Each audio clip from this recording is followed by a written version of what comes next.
Si Levi Oliveros, isang kilalang modelo at prinsesa ng pinakamayamang pamilya, ay lumaki sa Karangyan. Nakasanayan niya ang marangyang pamumuhay, at kailanman ay hindi niya naranasan ang hirap ng trabaho sa ilalim ng araw. Ngunit isang iskandalo ang nagpabago sa takbo ng kanyang buhay. Bilang parusa, ipinadala siya ng kanyang pamilya sa probinsya, isang lugar na tila nasa kabilang dulo ng mundo para sa kanya. Dito, nakilala niya si Ryan Castillo, isang lalaking seryoso, masungit, at tila hindi natuwa sa kanyang presensya. Sa unang pagkikita pa lamang nila, sa loob ng isang bus na punong-puno ng pasahero, agad nang nairita si Ryan sa kanyang walang tigil na kadaldalan. Si Levi, na tila may sariling podcast, ay walang kapaguran sa kakareklamo tungkol sa init, sa bagal ng biyahe, at sa aircon na parang dekorasyon lang. Habang si Levi ay nagmamaktol, si Ryan naman ay pilit pinipigilan ang sarili na mapaikan. Grabe, sobrang init. Parang oven dito, reklamo ni Levi habang pinapaypayan ang sarili gamit ang kamay. Kuya driver, ano ba? Nagmamaneho ba tayo o lumulutang lang? Sinaman siya ng tingin ni Ryan, na hindi na nakapagpigil at mahinang bulong, sana decoration ka na rin. Pagdating nila sa probinsya, lalo pang tumindi ang tensyon nang malaman ni Ryan na si Levi pala ang bagong mamamahala sa hasyenda. Para sa kanya, isa itong prinsesang pabigat na walang alam sa buhay sa probinsya. Ngunit sa araw-araw nilang bangayan, unti-unting nabubunyag ang mga lihim na nakakubli sa kanilang mga puso. Si Ryan, na tila may galit sa pamilya ni Levi, ay may balak palang paghigantihan ang mga Oliveros. Ngunit paano kung sa kabila ng galit at paghihiganti, may isang bagay na mas malakas pa ang nararamdaman nila para sa isa't isa? Mauuwi ba ang kanilang alitan sa isang mas malalim na koneksyon? O mas pipiliin nilang manatili sa galit at paghihiganti? Sa loob ng bus, habang tirik ang araw, nagsimula ang isang kwento ng bangayan, galit, at maaaring pag-ibig. Ngumuso si Levi, halatang inis. Kasalanan to ng mga magulang ko, reklamo niya habang nagpupunas ng pawis. Kung bakit ba kasi pinasakay ako ng bus? Pwede naman akong ihatid ng kotse kasama si Martha. Tumutulong na lang sa pagpapaypay sa kanya ang kasambahay niyang si Martha Santos, na tila sanay na sa mga reklamo ng amo niya. Oh my gosh! And then there's this weird smell. Alam mo yung parang halo ng pawis, prito, at konting asim, tanong ni Levi kay Martha, habang sumangot-singhot. Bigla niyang tinanong ang katabing matandang lalaki, Kuya, amoy mo ba yun? Baka naman ako lang. Nanlaki ang mata ng matanda, tila nagdarasal na sana'y tigilan siya ng dalaga. Napabuntong hininga na lang si Martha. Diyos ko, Kuya, huwag mong ipagdasal yan. Mas lalo kang lalapitan, bulong niya sa sarili. Parang may sixth sense si Levi dahil bigla siyang lumingon kay Rafa, na nasa kabilang upuan. Mabuti na lang at pumikit si Rafa bago pa siya mapansin ni Levi. Uy, ikaw, Kuya, tulog ka ba? Kasi if yes, grabe naman ang talent mo. How do you sleep through this heat? Teach me your ways, sabi ni Levi, na may halong ngiti. Napilitang idilat ni Rafa ang isang mata at tiningnan siya. Actually, oo, natutulog ako. Masarap sana kung hindi maingay, sagot nito bago muling pumikit. Natigilan si Levi, pero isang segundo lang iyon. Oh my gosh, is that me? As in ako yung maingay. Hala, why didn't you tell me sooner? Napangiwi siya pagkatapos. Alright, hindi tayo close. But now that we're talking, let's be friends, sabi niya, sabay abot ng kamay kay Rafa na tila naghihintay ng handshake.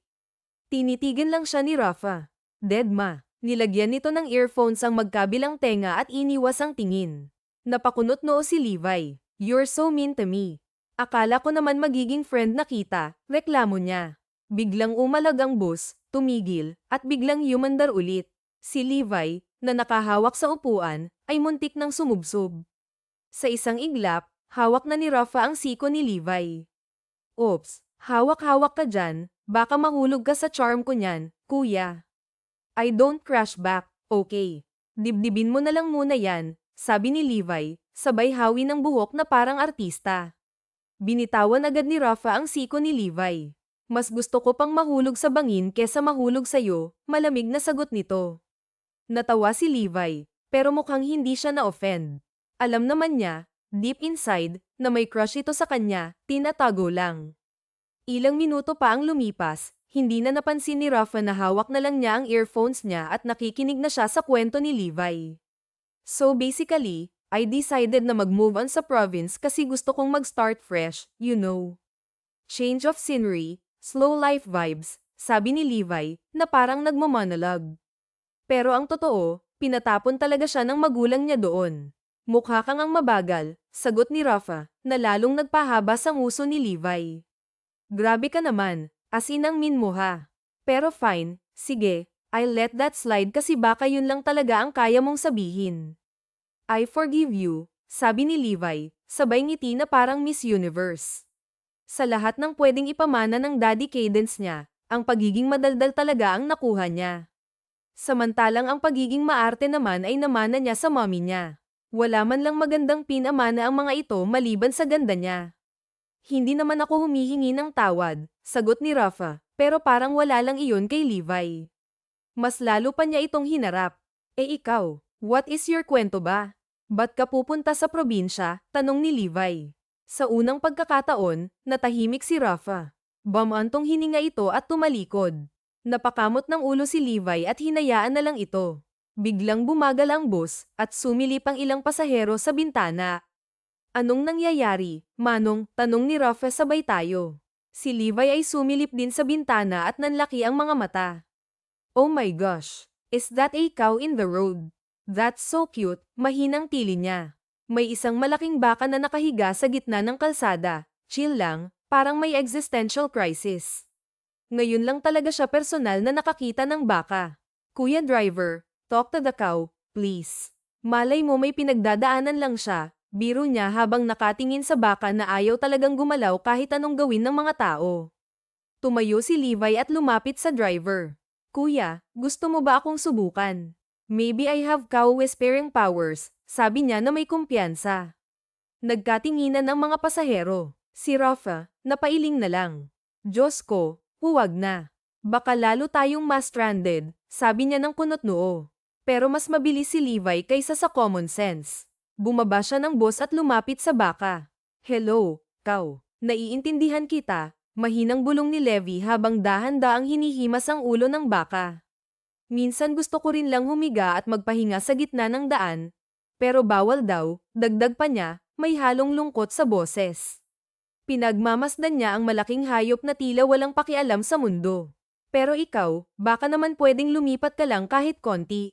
Ayun sa damuhan, sabay turo niya sa gilid ng kalsada, ang boses niya ay puno ng lamang at pag-asa. Tahimik ang lahat ng pasahero, nag-aabang kung ano ang mangyayari. At sa hindi inaasahang pagkakataon, tumayo ang baka. Dahan-dahan itong lumakad papunta sa damuhan, eksaktong sa direksyong itinuro ni Levi. Napuno ng hiyawan at palakpakan ang bus.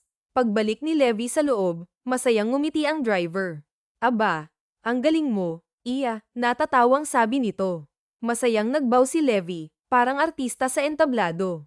Thank you, thank you. Gifted po ako, sagot niya, sabay ngiti na parang Miss Universe. Habang naglalakad pabalik sa kanyang upuan, inirapan niya si Rafa. I told you I have cow whispering powers. Ako lang yan, nag-iisa, sabi niya, sabay flip ng kanyang buhok na parang nasa commercial. Napatingin si Rafa sa kanya, at sa unang pagkakataon, napangiti ito, kahit konti lang. Pero hindi iyon nakaligtas kay Levi, na lihim na natuwa. Nang bumaba si Rafa sa kanyang destinasyon, diretso siya sa bahay na nirentahan niya pansamantala. Isang linggo lang siya roon bago lumipat sa mansyon ng mga Oliveros, ayon sa utos sa kanya. Ngunit pagdating niya sa mansyon, natigilan siya. Sa harap ng engranding mansyon ng Hacienda Oliveros, nakita niya ang isang pamilyar na figura. Isang babae na nakapamewang, suot ang eleganteng beige dress, habang naguutos sa mga katulong na bitbitin ang napakaraming designer luggage. Si Levi, ang babaeng maingay sa bus. Hindi to pwede. Hindi siya pwede. Mahinang bulong ni Rafa sa sarili, pero halatang hindi siya makapaniwala. Lumingon si Levi at nagtagpo ang kanilang mga mata. Nanlaki ang mata ng babae. Oh my gosh, halos tili nito. Ikaw yung mini sa bus. Wait, don't tell me. Sabay turo sa paligid, ikaw rin ang new farm manager. Oh my gosh. Ano to? Destiny Drama Series. Small World. Napapikit si Rafa, huminga ng malalim, at halos pabulong na nagtanong sa Diyos, Lord, ito ba talagang challenge na ibibigay mo sa buhay ko? Rafa, Rafael de la Vega, sagot niya, malamig ang boses na parang hangin sa madaling araw.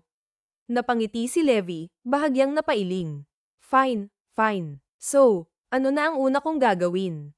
Matutong gumising ng maaga. Hindi ito city life na pwede kang magpuyat tapos magising ng tanghali, seryosong sabi ni Rafa, na parang nagsasabi ng prophecy. Napatigil si Levi, kunot noo. Wait, are you saying wala ng late night K-drama marathons dito? Tanong niya, halos hindi makapaniwala. Bamantong hininga si Rafa. Wala ring bar dito. Kung gusto mong mag-party, good luck, dagdag pa niya, may halong sarcasmo. Kung gusto mong magising sa gitna ng palayan kasi tinapon ka ng mga tao dito, go ahead, sagot ni Rafa, halatang pinipigilan ang ngiti. Nilinggan lang siya ni Levi, pero sa loob-loob niya, gusto na niyang mag-walk out. Tumalikod siya at bamantong hininga. Wala talagang kwentang kausap ang lalaki. Kung hindi ko lang siya gusto, baka kanina ko pa siya pinaalis, bulong niya sa sarili. Okay, Levi, kaya mo to. Isang taon lang, pampalakas loob niya sa sarili habang pinipilit ngumiti. Habang nililibot niya ang lugar, bumaling siya kay Rafa. So, anong schedule natin every week? Nandito ba tayo araw-araw? Tanong niya, pilit na kalmado. Tumaas ang kilay ni Rafa, halatang natatawa sa tanong niya. 4:30 everyday. Walang trabaho ng Saturday and Sunday. Muntik nang mahulog ang panga ni Levi, 4:30. As in 4:30 in the morning, gulat niyang tanong, parang hindi makapaniwala. Kalmadong tumango si Rafa, ngunit may bahagyang ngiti sa labi niya, tila inaabangan ang reaksyon ni Levi. Bakit pa kasi niya sinabing kailangan niyang matuto sa farm? Pero kahit hindi niya sabihin, si Ethan Morales pa rin pala ang magsasabi dahil utos yun ng ama. Hindi to gawain ng model na tulad ko. Life is so unfair, pabantong hining ang bulong niya. Kinabukasan, nakatayo si Levi sa gitna ng maputik na palayan. Suot niya ang oversized na long-sleeve polo, leggings, at isang straw hat na parang props ng isang photoshoot. Halatang hindi siya bagay doon. Nakangisi si Rafa habang nakatayo sa harap niya, naka-cross arms, at parang nag-aabang kung kailan siya susuko. Okay, okay. So, anong gagawin ko today? Modeling. Poso sa bukid. Gusto mo ba ng Lost Princess in the Farm, look? O baka naman may ikaw ako na kailangang mind control ulit, nag-finger gun siya kay Rafa. I got you. Tiningnan lang siya nito, seryoso. No, magtatanim ka. Napakurap si Levi, marteng tumawa. Ngunit nang makita niyang seryoso si Rafa, sumimangot siya. Ha, wait lang. Legit, you want me to, touch dirt with my bare hands. Tumango si Rafa. Napatingin si Levi sa paligid, parang naghahanap ng hidden camera. Baka naman may gloves, tanong niya, umaasang may pag-asa. Ngumisi si Rafa. Kamay mo. Habang nagtatanim, halatang nahihirapan si Levi. Hindi pa lumilipas ang 5 minuto, pero parang 1 oras na ang pakiramdam niya. Madrama siyang bamantong hininga. Oh my gosh, I swear I will sue someone for this. Baka ako mismo, bulong niya.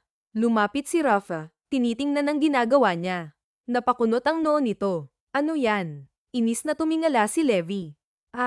Obviously, I'm planting, di ba yan ang sabi mo? Tinitigan ni Rafa ang tinanim niya, tapos tumawa. Bakit parang nakaburol yung tanim mo? Napatingin si Levi sa ginawa niya at napangiwi. Tama nga si Rafa, ang tanim niya ay mukhang may sariling sementeryo. Artistic expression, sagot niya, pilit na dinadaan sa biro. Magsasaka tayo, hindi sculptor. Ulitin mo. Pagkatapos ng ilang oras, halos hindi na makagalaw si Levi. Literal na nararamdaman niya ang pawis sa buong katawan. I need water. Or an aircon. Or a new life, sabi niya, habol ang hininga. Tahimik na iniabot ni Rafa ang isang bote ng malamig na tubig. Nagulat si Levi, pero kinuha rin niya ito. Habang umiinom, tinitigan niya si Rafa. Do you care about me na? Tanong niya, nakangiti ng nakakaloko. Hindi sumagot si Rafa, pero kinuha nito ang panyo at pinunasan ang pawis niya. Natigilan si Levi, ngunit hindi niya ito pinigilan. Kagat labing nakatingin lang siya dito. Hindi. Ayoko lang masisi kung bigla kang himatayin dito. Kung hindi mo na kaya, pwede kang umuwi na, mahinang sabi ni Rafa.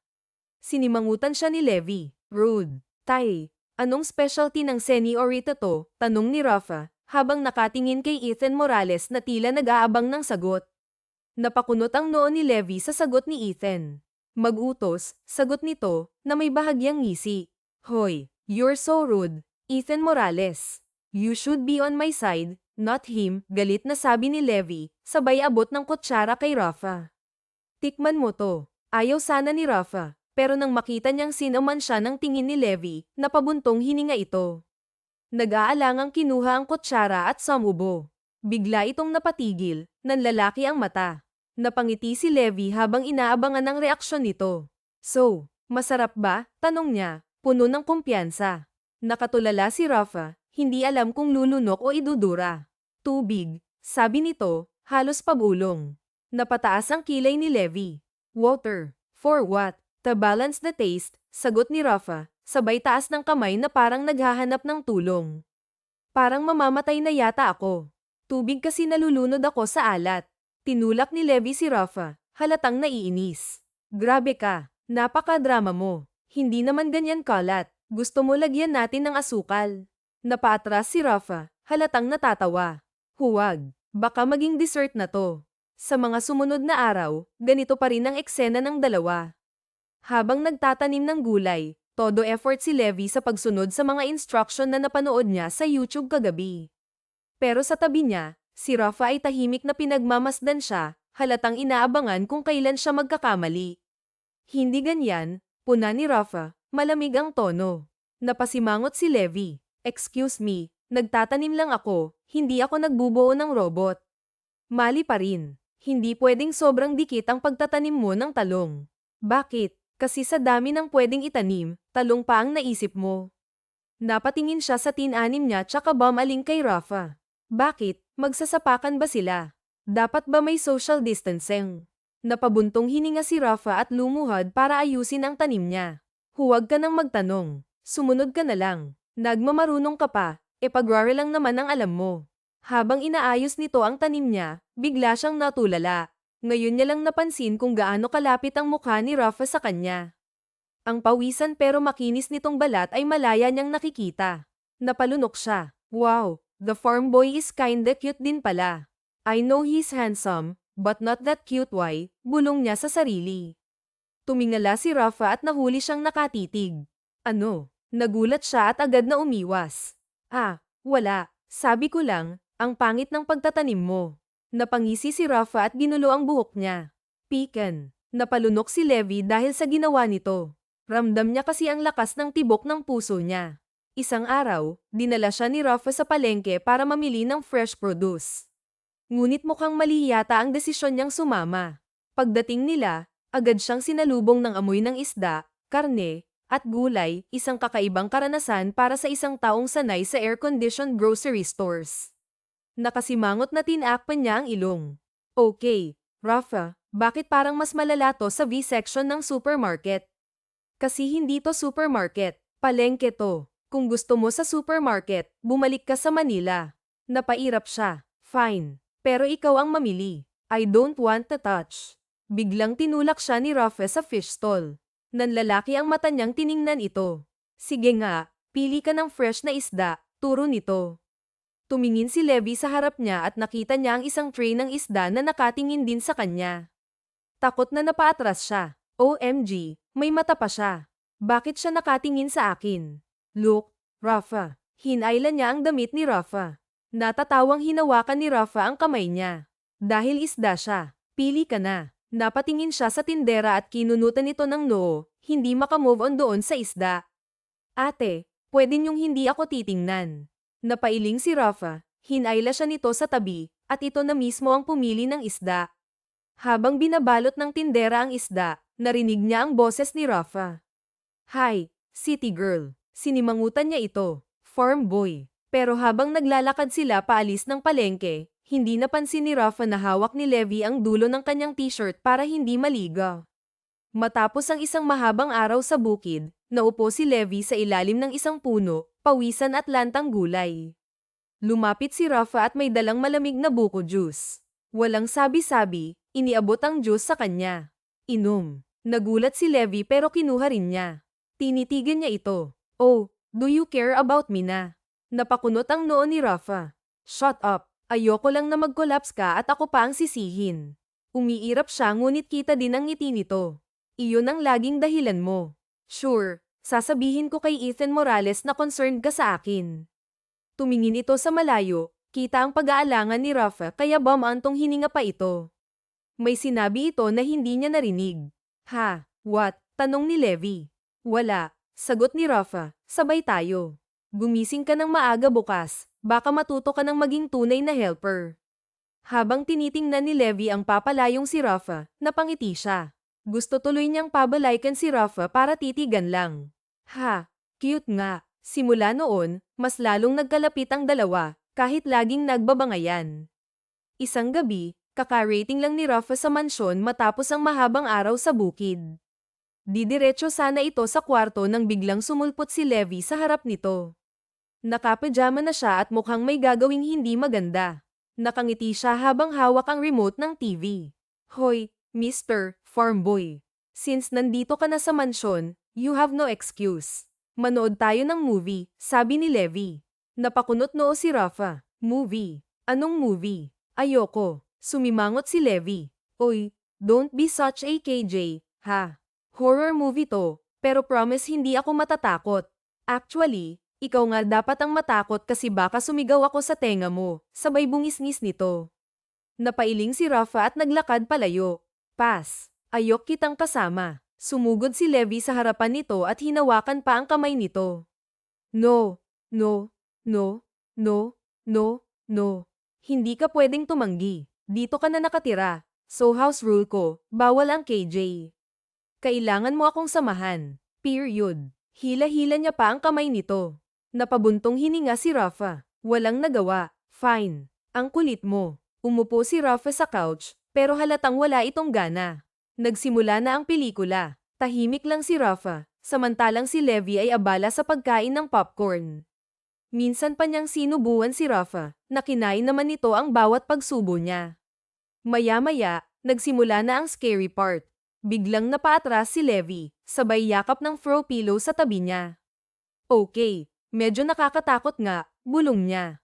Tumaas ang sulok ng labi ni Rafa, naaaliw sa bawat reaksyon niya.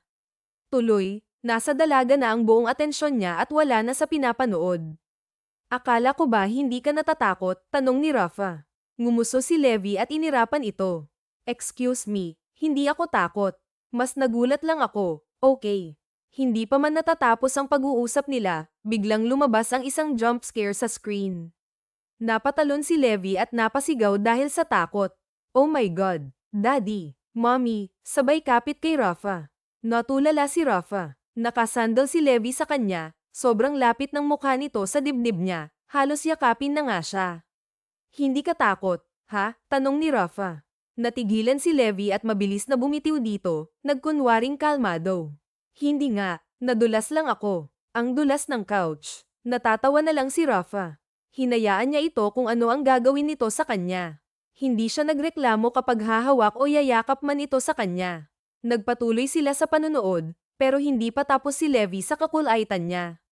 Sa sobrang likot niya sa sofa, naiinis na si Rafa. Sumimangot siya sa dalaga. Simula nang makakita ito ng teddy bear, ayun na ang yakap niya doon. Doon na ito kumakapit kapag natatakot. Tigil-tigilan mo ang kakaikot dyan kung ayaw mong maupo sa kandangan ko, sabi ni Rafa. Tumingin si Levi dito nang nakangiti. Ayoko, gusto ko comfy. Sa isang mabilis na pagkilos, biglang hinayla ni Rafa si Levi paupo sa kandangan niya. Nanlalaki ang mata ni Levi at nilinggan ito. Hoy, hoy, hoy, hoy. Ano to? Sinubukan niyang magpumiglas ngunit sobrang lakas nito. Ngumisi si Rafa at mahigpit na hinawakan ang bewang niya. Ayan, para hindi ka na lamikot dyan. Nahihilo ako. Namumula ang mukha ni Levi habang pilit pa ring nagpupumiglas sa hawak nito. Let me go, you farm boy. Hinayla siya nito pero lalong damaykit siya sa katawan nito. Nope, Dito ka lang sa akin. Sa ganong posisyon sila nanood, si Levi nasa kandangga ni Rafa habang ang braso nito ay nakapulupot sa kanya. Wala siyang choice kundi manatili sa kandangga nito. Hindi naman kasi siya bibitawan nito. Hindi nagtagal, nawala ang ailangan. Tahimik silang nanood hanggang sa unti-unting naging komportable si Levi sa pwesto niya. Naramdaman ni Rafa ang pag-relax niya sa bisig nito kaya napangiti siya. Sa kalagitnaan ng palabas, biglang may lumabas na romantic scene sa pelikula.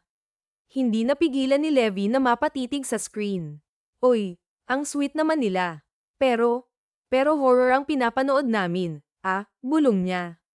Lumingon siya kay Rafa pero nahuli niyang nakatitig ito sa kanya. Nagtagpo ang kanilang mga mata. Tahimik, biglang bumagal ang bawat segundo. Naramdaman ni Levi ang mabilis na tibok ng puso niya habang unti-unting lumalapit ang mukha ni Rafa. Ngunit bago pa man magtuloy ang halikan, pareho silang natigilan. May ungol mula sa pelikula kaya mabilis silang napalingon dito. Pareho silang napakurap. Hoy, ano yan? Bakit may ganyan? Napamura si Levi, dinampot ang remote para i-mute ang TV. Ano ba naman yan? Hinawakan pa ni Rafa ang ulo ni Levi upang iiwas doon. Biglang natawa si Levi, lalong humigpit ang pagkakahawak ni Rafa sa bewang niya. Natigilan si Levi at napalunok ng may maramdaman. Hinampes niya ito sa balikat. Oh my God! Ano bang pinapanood natin? Hindi ka nagsabi na may ganitong scene. Like, I'm innocent. And that's so EWW mateng, asep niya, bagaman makikita ang pamumula ng pisngi niya. Umiling si Rafa at hinaplos ang buhok ni Levi. Huwag mo akong tignan at sisihin. You're the one who chose that movie. Nagkatinginan silang muli, pero sa pagkakataong ito, hindi na nila iniiwas ang mga mata nila. Mabagal sila, at hindi na nila kayang pigilan ang sandali. At bago pa man sila magdalawang isip, hinailan ni Rafa si Levi palapit lalo sa kanya. Nagpang-abot ang kanilang mga labi sa isang magaan na halik, mabagal, mainit, at punong-puno ng emosyon na matagal nilang iniiwasan. Sa gabing iyon, sa tahimik na sala ng mansyon, hindi lang pelikula ang natapos kundi pati ang pagtanggi nila sa nararamdaman nila sa isa't isa. Sinaluhan nila ang halik na para bang huling halik na nila sa isa't isa. Lumipas ang mga buwan, at pinipilit pa rin ni Levi na patunayan ang sarili sa pamamagitan ng pag-aaral ng pamamahala sa lupa. Tumutulong siya sa mga gawain doon, at dahil dito ay mas naging malapit sila ni Rafa. Sa kabila nito, nahihirapan si Rafa na tanggapin na unti-unti niyang hinahangaan ang babaeng dating kinaiinisan niya. Ngunit alam niyang hindi niya kayang pigilan pa iyon, lalo na't alam niyang mahal na rin siya ni Levi. Ang tigas talaga ng ulo, pailing-iling na saad niya nang mag-walkout si Levi mula sa opisina nito sa mansyon. Nakipagtalo na naman kasi ito sa kanya at biglang napaikon. Habang abala si Rafa sa pag-aayos ng mga dokumento sa opisina, biglang may nagpadala sa kanya ng isang link, ang kapatid niya. Isang video compilation ang laman nito, puro si Levi. Mga clip ng iba't ibang lalaki na umiiyak, nagrereklamo, at sinasabing niloko raw sila ni Lana Rivera. Napakunot noo si Rafa at saka binuksan ang video. Ano to? Tanong niya sa sarili. Sa screen, isang lalaking may black eye ang nagsasalita. Mukhang wala talaga itong tulog. Si Levi, pinaglaruan lang ako niyan. Akala ko seryoso siya, pero iniwan niya lang ako sa harap ng kondo niya. Ni hindi man lang ako pinaakyat. Sumunod ang isa pang lalaki. She used me. Ang sakit, bro. As in ang sakit. Akala ko ako lang ang mahal niya, pero tatlo pala kami. Sa dulo ng video, may headline na nakasulat, Lana Rivera, Playgirl ng Manila. Napangisi si Rafa. Hindi siya sigurado kung matatawa o may inis. Nagkataon na pumasok muli si Levi sa opisina niya, bitbit ang isang tasa ng kape. Kalmado na ito at nakangiti. Mr. Farmboy, gusto mo ng kape? Tanong nito. Napansin niya ang seryosong mukha ni Rafa. Hala, bakit ganyan ang itsura mo? Parang nakakita ka ng multo. O baka nagagandahan ka lang sa akin, biro ni Levi. Tumingin si Rafa sa dalaga at pinakita ang phone dito. Gusto mong magpaliwanag? Tanong niya.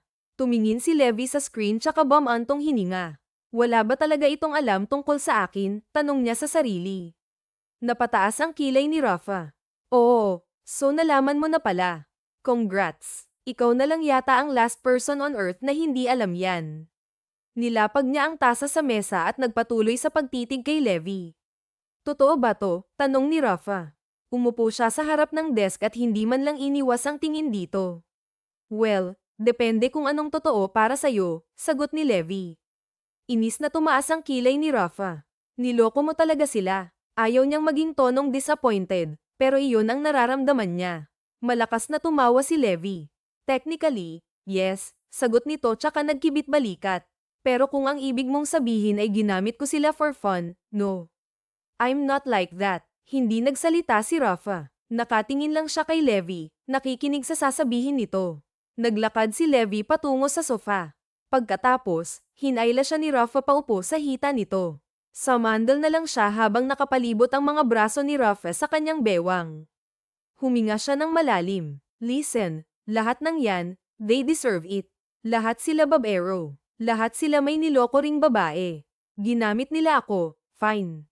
Pero hindi ako nagpatalo. Binaliktad ko lang ang laro. I play fair. Walang mali doon. Hindi sumagot si Rafa. Hindi niya alam kung anong sasabihin o i-react sa sinabi ni Levi. Nang akmang magsasalita pa si Levi, pinigilan siya ni Rafa at ngumiti ng bahagya. I don't think you're a bad person, sabi ni Rafa. Napatigil si Levi. Nilinggan niya ito. Tinulungan naman siya ni Rafa para makaupo siya paarap dito. Hinawakan niya ang pisngi nito. Wait, what? Tanong ni Levi, nakangiting umiiling-iling. I don't think you're a bad person, babe. Tinaasan siya ng kilay ni Levi. Wait. So hindi ka galit. Akala ko galit ka. Tumawa si Rafa ng mahina. Bakit ako magagalit? Kung totoo ang sinasabi mo, kung lahat ng niloko mo ay manloloko rin, then I don't see the problem. Napakurap si Levi. Maya-maya, lihim siyang napangiwi. Nakita iyon ni Rafa at napangiti din lalo.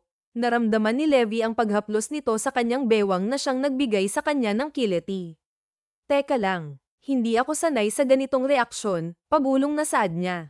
Nakangiting pinisil ni Rafa ang bewang ni Levi. Napalunok siya nang maramdaman ang pagliyad nito. Bamantong hininga siya. Ano bang in-expect mo? Naiiwasan kita, na hindi kita kakausapin. Yeah, you should do that, right? Because nalaman mo yung ginawa ko to your kalahi. Natawa si Rafa. Hinawakan niya ang baba nito. Pinagkatiwala mo talagang mangyayari yan, tanong niya. Parang tumigil ang mundo ni Levi nang lapatan ni Rafa ng halik ang gilid ng labi niya. Doon niya napagtanto, wala nang atrasan. Si Rafael de la Vega, ang farm boy na crush at kinaiinisan niya dati, ay hindi lang basta-bastang lalaki. Ito ang lalaking hindi siya huhusgahan.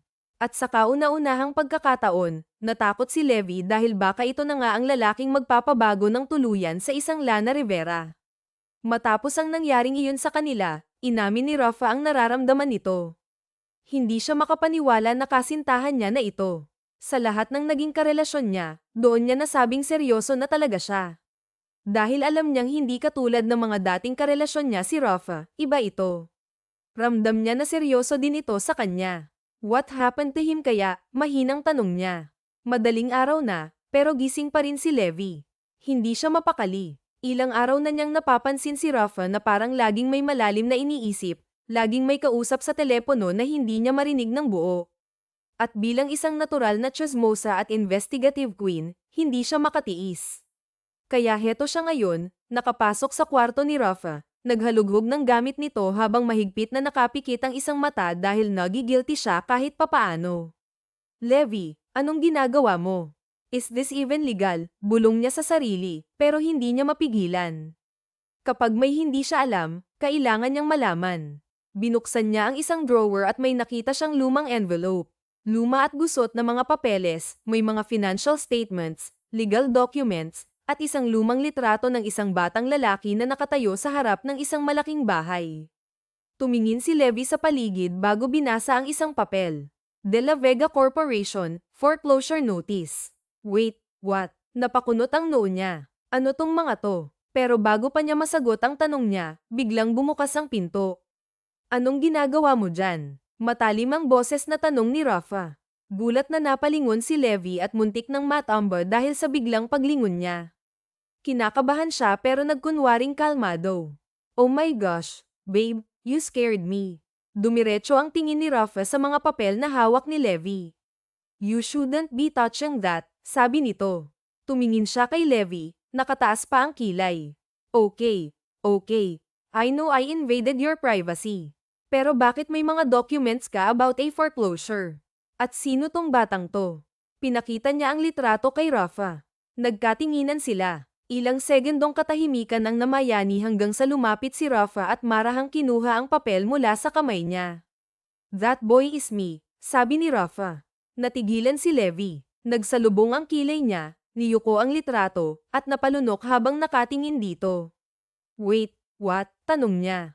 Tumingin si Rafa sa dalaga tsaka bumantong hininga. De La Vega Corporation. Pagmamayari yan ng pamilya ko noon. Isa yang successful na negosyo. Pero isang araw, nalugi kami. Ipinagbili ang bahay namin, ang lupa namin, at ang inakala ng pamilya ko. Huminto siya sandali. Kasalanan yun ng pamilya mo, dagdag pa ni Rafa. Nanlaki ang mata ni Levi. Umiling-iling siya habang nakatingin kay Rafa dahil sa sinabi nito. Ayaw niyang paniwalaan iyon. Dahil kilala niya ang pamilya niya, alam niyang hindi kayang gawin ng mga Oliveros ang pinagsasabi ni Rafa. Bagaman sandali siyang natigilan, may naisip siya. Wait, so kaya ka nandito para maghigante? Tanong niya. Napayuko si Rafa, pinatong ang kamay sa mesa. That was the plan, babe. Napaatras si Levi. Napahawak siya sa dibdib dahil sa biglang pagkirot noon. Ramdam niya ang pag-iinit ng kanyang mga mata.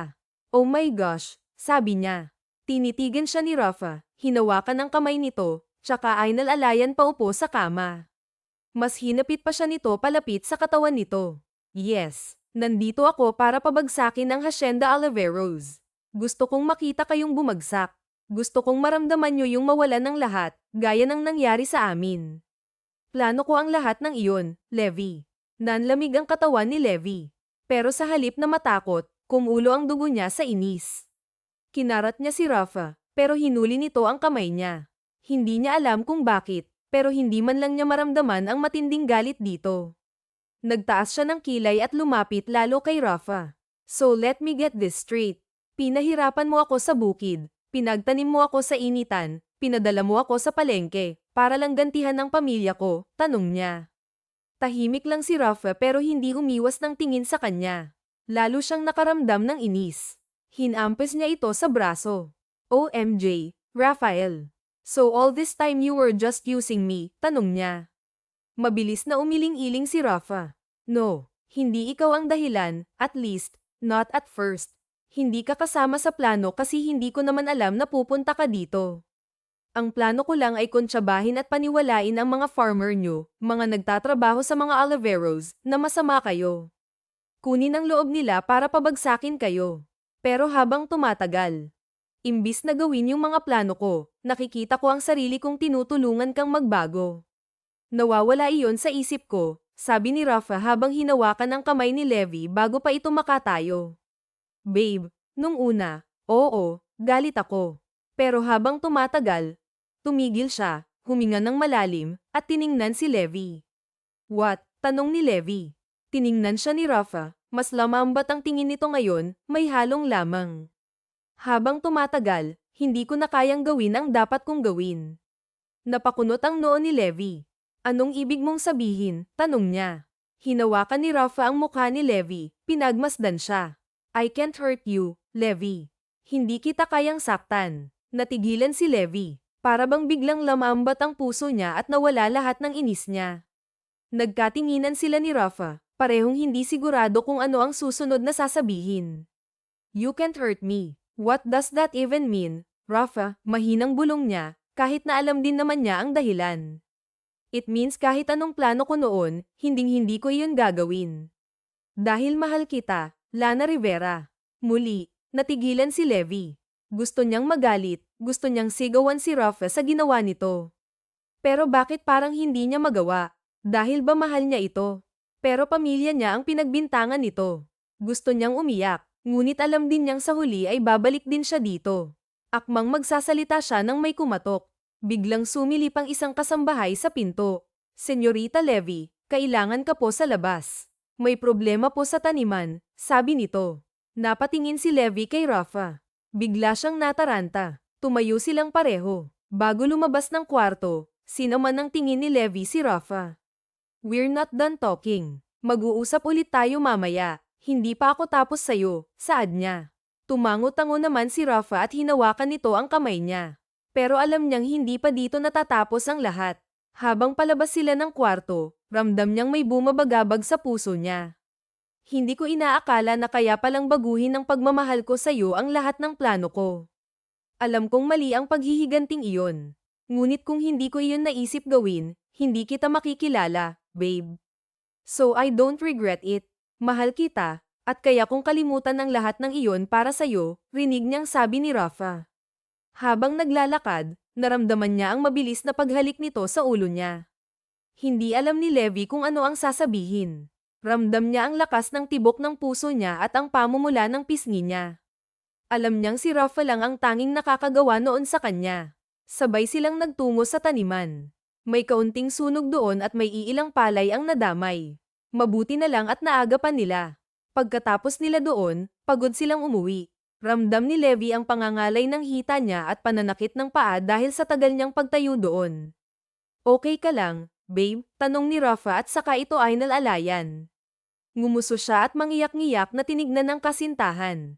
Babe, masakit ang paa ko. Feeling ko matutamba ako, sabi niya.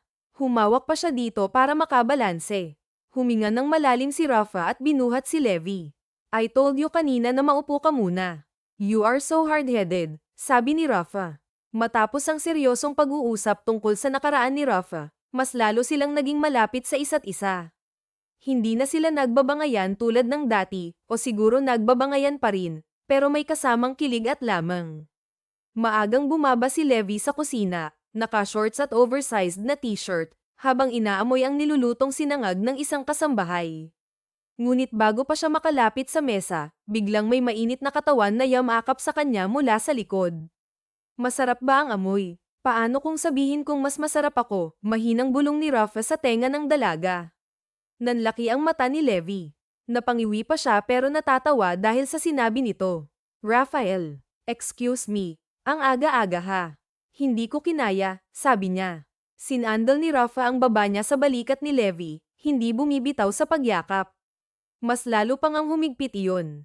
Ang daldal mo naman. Gusto ko lang naman ng morning hug at lamang mo, sabi ni Rafa. Napakagatlabi si Levi tsaka siniko si Rafa ng mahina. E di sabihin mo agad, huwag mo na akong ginugulat, ha? Humigpit ang yakap ni Rafa. E paano kung gusto kong gulatin ka araw-araw? Napahinto si Levi. Tila biglang bumilis ang tibok ng puso niya. Bamantong hininga siya at tinapak ang kamay ni Rafa na nasa tiyan niya. Cheesy mo, De La Vega. Mula nang magkaayos sila, tila naging nightly routine na nila ni Rafa ang tumambay sa swimming pool ng hasyenda. Sa likod bahay o sa sala, wala naman silang ibang ginawa kundi ang maglandian doon. Isang gabi, habang nakababad si Levi sa swimming pool, dumating si Rafa. Naka-white shirt at shorts ito, may hawak na 2 baso ng wine. Tumingin siya kay Levi na nakasandal sa gilid ng pool. Nag-iisa ka na naman dito sa tubig. Baka lumunin ka ng pool niyan, babe, sabi ni Rafa. Tumingala si Levi, nakangiti. Baka naman gusto mo akong samahan. Walang sabi-sabing hinubad ni Rafa ang kanyang shirt at lamusong sa tubig. Dumiretso ito kay Levi, tsaka pinalibot ang braso sa bewang niya. Bahagyang sumubsob pa ito sa leeg niya. Napakislat siya, sabay saboy ng tubig kay Rafa. Baliw, may warning sana next time. Hindi ako ready sa biglang pagyakap mo, sabi ni Levi. Hinayla siya nito lalo palapit. Nagugulat ka pa sa yakap ko. Babe, sa lahat ng bagay, dapat ay ready ka. Lalo na kapag nasa paligid ako. Nagkatinginan sila. Ang distansya sa pagitan nila, halos wala na. Kahit hangin, mahihiyang dumaan sa pagitan nila. If you keep looking at me like that, I swear. Bago pa niya matapos ang sasabihin, hinayla siya ni Rafa at saka binuhat. Hinawakan nito ang magkabilang hita ni Levi at pinulupot ang mga iyon sa bewang ni Rafa. You swear what? Mapanuksong saad ni Levi. Napangiti si Levi, sabay tapik sa dibdib ni Rafa. Mabilis pa niyang hinagkan ang labi nito.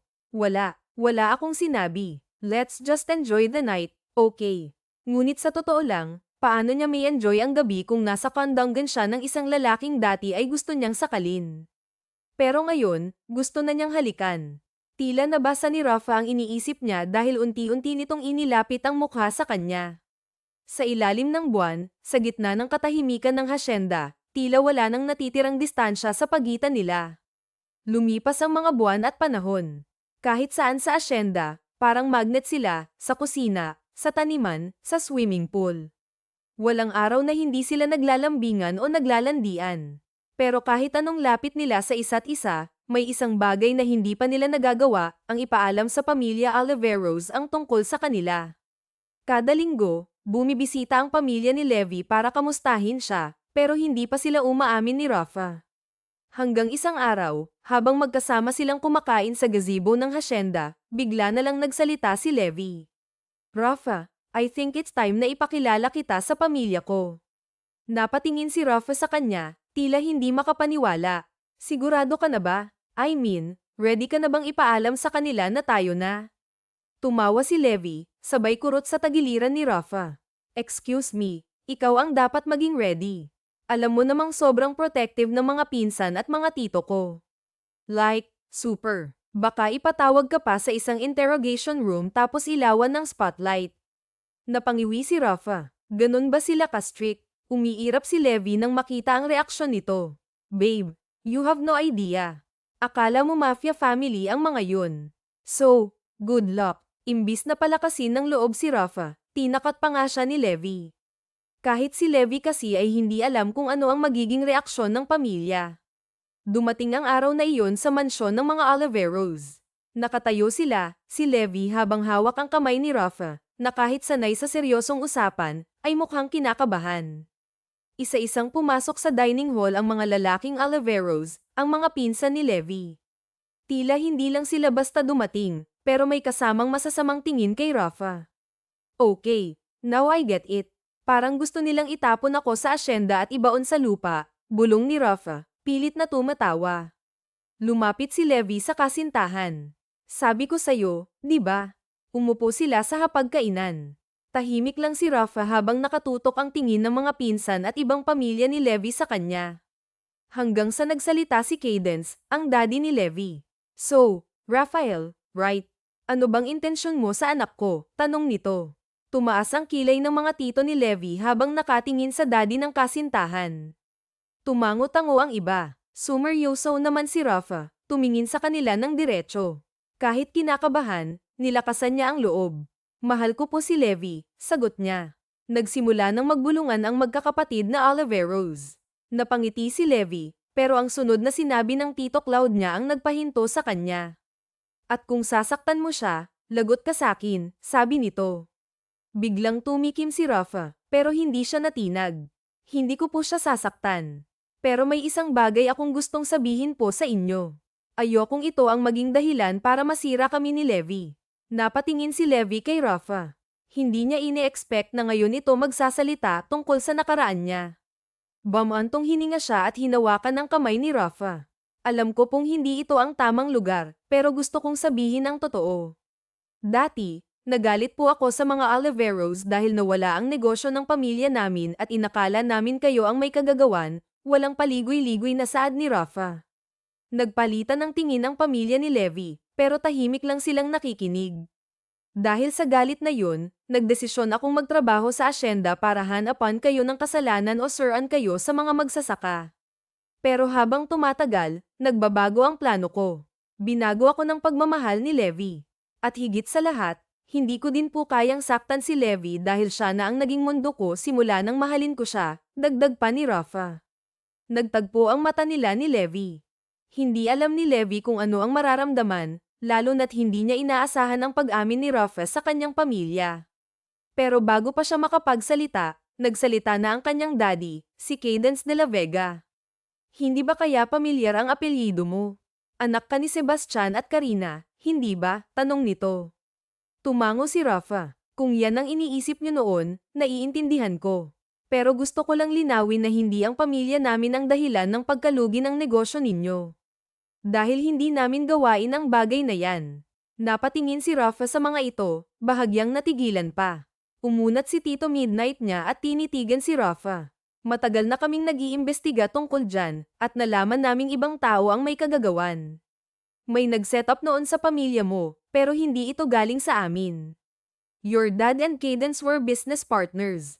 Wala sa vocabulary naming mga Oliveros ang tridor, seryosong saad nito.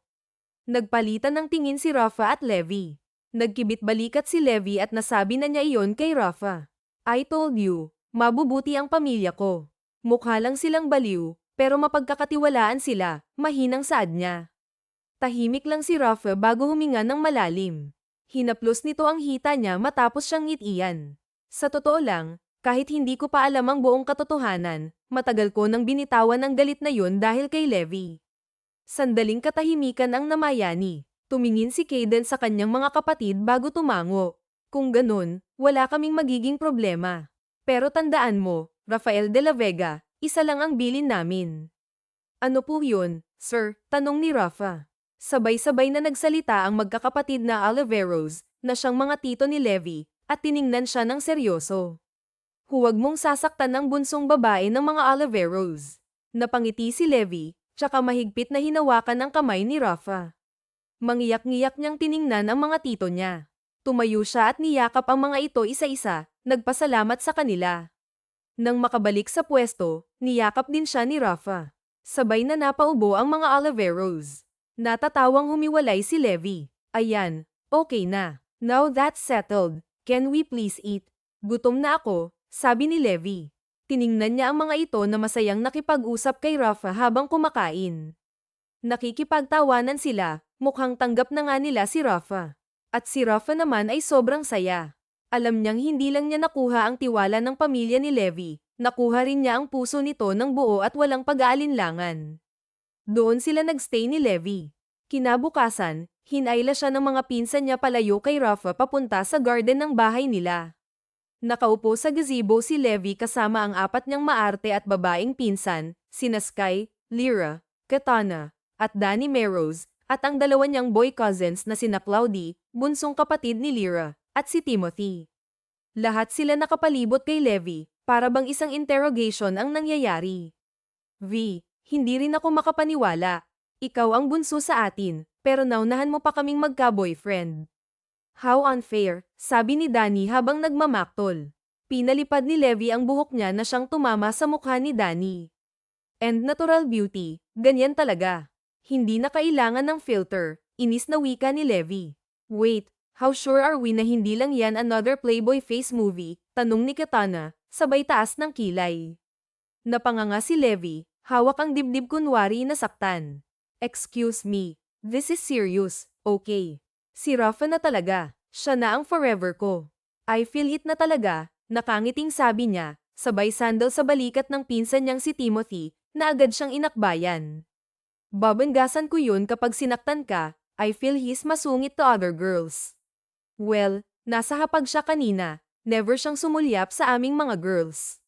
Like, his eyes were palaging nasa mga daddy at mommy lang natin. He's really umiiwas na tingnan kami. Like, really, are we a bacteria there? Your boyfriend is really masungit, maarte pang sabi ni Katana, na kinangiti nila. Tumango na lang si Levi. Oo. Kasi kahit masungit siya, sweet siya sa akin. Tapos ang hot niya. Hindi ba ganyan dapat ang piliin ninyong lalaki? Hindi natitingin sa ibang babae kasi you're enough to him. I'm kinikilig talaga, bahagyang hinampes niya si Cloudy na malapit sa kanya. Sabay-sabay na napao ang mga pinsan niyang babae, habang sina Cloudy at Timothy ay napatawa lang. Hala, may tama na to. Hindi na si Levi na laging boys are toys, ang motto, wika ni Timothy. Mukhang si Rafa na nga, guys. Rip Levi's Playgirl era, wika naman ni Sky. Malakas siyang tumawa. Hindi ba, love ko na talaga si Rafa. Napairap naman si Lyra at muling tinignan si Levi. Fine. Pero pag niloko ka niyan, tulungan mo kami, Cloudy and Timothy, bugbugin natin siya. Isama natin sila daddy at tito. We won't tell our moms lang kasi we know that they won't let us bugbog that Raphael guy. Sama ako dyan, ate. Wika ni Cloudy. Mga baliw. Hindi nyo kailangang gawin yun kasi hindi ako lolokohin ni Rafa, sabi ni Levi. Nagpatuloy silang nag-aasaran. Hindi nila alam na sa kabilang bahagi ng mansyon, may seryosong usapan na nagaganap. Si Rafa, Kasama ang mga matatandang Oliveros, ay tahimik na kinausap ang mga magulang nito. Nasa isang pribadong study room sila. Tahimik ang lahat at si Rafa ay kalmado pero halatang kinakabahan. Alam kong hindi madali ang tiwala ng pamilya ninyo, lalo na sa akin na nagkaroon ng maling akala noon tungkol sa inyo. Pero gusto kong maging malinaw ang dahilan kung bakit ako nandito, sabi ni Rafa. Nagpalitan ng tingin ang mga nakakatandang Oliveros bago sumagot si Cadence. At ano ang dahilan mo? Tumaas pa ang kilay nito. Humarap si Rafa sa kanila ng buong tapang. Mahal ko po si Levi, at gusto ko siyang pakasalan. Napatingin ang lahat sa kanya, at isang sandaling katahimikan ang bumalot sa silid. Buhay ko kundi si Levi. Wala pong problema sa ugali ni Levi, kayang-kaya ko po siyang intindihin. Gusto kong makasama siya habang buhay, saad ni Rafa. Napabuntong hininga si Draco at sumandal sa sopa. You know what this means, right? If you hurt her in any way, kahit anong paraan, wala kang kawala sa amin. Diretso lang ang tingin ni Rafa. Hindi ko po siya sasaktan. Hindi ko hahayaan na may mangyaring masama sa kanya. I will protect her, love her, and respect her for the rest of my life. Nagpalitan muli ng tingin ang pamilya ni Levi. Si Midnight, na tila may iniisip, ay biglang nagsalita. Mukhang totoo nga ang sinasabi mo, bata. Siguradong makukuha mo si Cadence dyan. Tumango siya tsaka tumingin sa mommy ni Levi, nang umiti sa kanya. Kung totoong mahal mo ang anak namin, wala kaming dahilan para hindi ka tanggapin, sabi ng ina ni Levi. Nagpakawala ng malalim na buntong hininga si Rafa, parang nabunutan ng tinik sa dibdib. Bahagyang yumuko siya. Thank you po, aniya. Pero biglang nagsalita ulit si Cadence, na ngayon ay masama ang tingin sa kanya, parang nag-ibang tao. Handa ka ba sa responsibilidad? Hindi lang ang anak ko ang pakakasalan mo kundi pati ang mundo niya. Alam ko po, at handa akong tanggapin ang lahat, pati ang pagiging parte ng pamilya ninyo. Kung talagang mahal ko si Levi, hindi niyo po ako pipigilan, sagot ni Rafa. Dahil nakikita naman namin na masaya si Levi sa'yo. Pero tandaan mo, isa lang ang rule namin dito, dagdag ni Cadence. Tumango-tango si Rafa. Alam ko na po, huwag kong sasaktan si Levi. Ngumiti ng bahagya si Cadence. Kahit na ayaw niyang ipakasal si Levi dahil nag-iisang prinsesa niya ito, wala siyang magawa. Masaya ang anak niya sa lalaking ito, at ayaw niyang hadlangan ang kaligayahan nito. Tama, we will give you our blessing to marry our daughter, Rafael de la Vega. Sa oras na iyon, nakita ng mga Oliveros ang pagtulo ng luha sa mata ni Rafa. Doon nila napatunayan na talagang mahal ng lalaking ito ang bunsong babae ng mga Oliveros. Talagang pinaghandaan ni Rafa ang pagpopropose kay Levi. Hindi siya kasing yaman ng mga Oliveros, pero ginawa at binigay niya ang best niya para sa babaeng mahal niya, dahil alam niyang deserve ni Levi ang lahat. Mabuti na lang at nagbunga ang lahat. Worth it iyon dahil sa pagpayag ni Levi na pakasal siya. Lumipas ang ilang taon, at sa wakas natupad na ang pangarap ni Rafa at Levi, isang masayang pamilya na binuo nila mula sa pagmamahal at pagtitiwala sa isa't isa. Sa loob ng malawak na hardin ng Hacienda Oliveros, isang batang babae na may mahabang kulot na buhok at mapupungay na mata ang tumatakbo palapit sa kanyang mga magulang. Suot niya ang maliit na floral dress na bagay sa kanyang maaliwalas na ngiti. Siya si Amelia Rivera, ang 4 na taong gulang na anak nila. Daddy, Mommy, sigaw nito sabay takbo at yakap kay Rafa. Agad siyang binuhat ni Rafa at pinaikot, na ikinatawa ng bata. Si Levi naman ay nasa tabi nila, nakangiti habang pinapanood ang mag-ama. Nakatingin siya sa anak. Baby, you're so pretty like mommy. Anong ginagawa mo dito? Nasaan si Papa Lolo mo? Tanong niya, tinutukoy ang ama ni Levi. I want to play with you po and mommy, sagot ni Amelia Rivera. Tumaas ang kilay ni Rafa at pinangiti ito. Aba, little princess, how about me? Hindi mo ba yayakapin si daddy? Napatawa si Amelia Rivera bago siya bumaba sa bisig ng ama at tumakbo sa kanyang ina. Mahigpit siyang niyakap ni Levi. Mommy, I love you and daddy so much, sabi ng bata. Napangiti si Rafa at Levi. Sabay nilang hinalikan ng noo ng anak. Sa ilalim ng lilim ng isang matandang puno sa hacienda, nakaupo silang tatlo sa isang picnic blanket habang masayang pinagmamasdan ang paligid. Sumandal si Levi sa balikat ni Rafa. You know, babe, Never in my wildest dreams did I imagine na ganito ang ending natin, nakangiting saad niya. Hinawakan ni Rafa ang kamay ni Levi. Neither did I pero alam mo kung anong natutunan ko. Tumingin si Levi sa kanya. What? Hinaplos ni Rafa ang pisngi ni Levi. Na kahit gaano pa kasama ang umpisa ng isang kwento, you always have the power to change the ending. Napangiti si Levi bago siya sumandal ulit sa asawa. I love you, Rafael, mahinang bulong niya. Mahal din kita, babe. Mahal na mahal ko kayo ng anak natin, sagot ni Rafa. Hinagkan nito si Levi at mas hinapit pa. Sa harap nila, si Amelia Rivera ay masayang tumatakbo sa berdeng damuhan. Nakangiting pinagmamasdan nila ito. Ang kwento ni na Rafa at Levi ay nagpapatunay na ang pag-ibig ay hindi kailanman perpekto sa simula. Minsan, nagsisimula ito sa bangayan, sa hindi pagkakaunawaan, at sa pagkakaiba ng mundo ng dalawang tao. Ngunit sa kabila ng lahat, kapag natutunan nilang pahalagahan ang isa't isa at ipaglaban ang kanilang pagmamahal, matutuklasan nilang may mas magandang kinabukasan na naghihintay. Hindi basihan ang nakaraan para husgahan ng isang tao, dahil may kakayahan tayong lahat na magbago at matuto. Ang tunay na pagmamahal ay hindi lang tungkol sa pagiging perpekto, kundi sa pagtanggap sa isa't isa kahit paminsan sa hindi inaasahang pagkakataon. Sa huli, hindi tungkol sa kung paano nagsimula ang kwento, kundi kung paano natin isinulat ang masayang ending na nararapat para sa atin.